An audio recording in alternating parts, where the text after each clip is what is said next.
आज आमच्या चौकामध्ये होता लहान मुलांचा कार्यक्रम. त्या कार्यक्रममध्ये माझ्या रिद्धी सिद्धींनी पण भाग घेतला होता.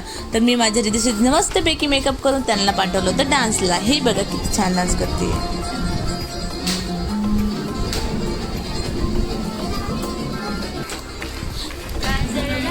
सिद्धी झाल्यावर रिद्धीचा डान्स सुरू झालाय.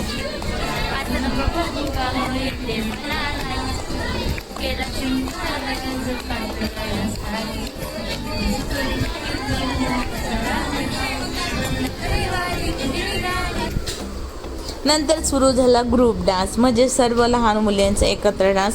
एन्जॉय म्हणून सगळे लहान मुलींचे एकत्र डान्स करायला लागले होते. आणि ते माझी पिलू बघा ना कशा ओढणी घेऊन अंगावर डान्स करायला लागली. आणि माझी सध्या आता खूपच छान डान्स करायला लागली आहे. आणि मला पण आजच्या रोज त्यांचे चेहऱ्यावरचे हावभाव तर खूपच छान करते. आणि रिद्धी पण छान करत होती, कारण या दोघांचा होता वेगवेगळा डान्स.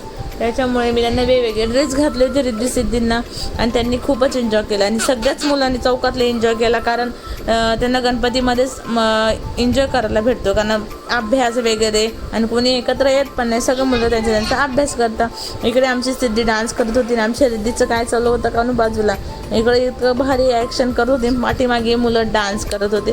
आणि काही थोड्या वेळाने त्या असं होतं एवढे डान्स करायला लागतं. मुलांचे फेवरेट गाणे सुरू केले होते. आणि माझी सिद्धी ही मुलांच्या घोळक्यामध्येच जात होती. मी तिला म्हटलं बाई तू नाही का मुलींच्या घोळक्यामध्ये जा. मग ती नंतर गेली होती. मुलांचा असा धिंगाणा असतो की बाबा म्हटलं सिद्धी तर आता पडणारच आहे पोरांच्या नांदामध्ये. ती पडली तर नाही काय. मग तिला मी मुलींमध्ये नेलं. इकडे मुलांचा चालू होता डान्स आणि पलीकडे चालू होतो मुलींचा डान्स. मुलं तर खूपच एन्जॉय करतात. मुलींना एवढं एन्जॉय केलं जातच नाही. आणि मुलं मस्तपैकी डान्स करत होते. बिचाऱ्या पोरींनी साड्या वगैरे घातलेले होते, मोठे मोठे लॉंग ड्रेस घातलेले, तर त्यांना एवढे व्यवस्थित डान्स पण करता येते.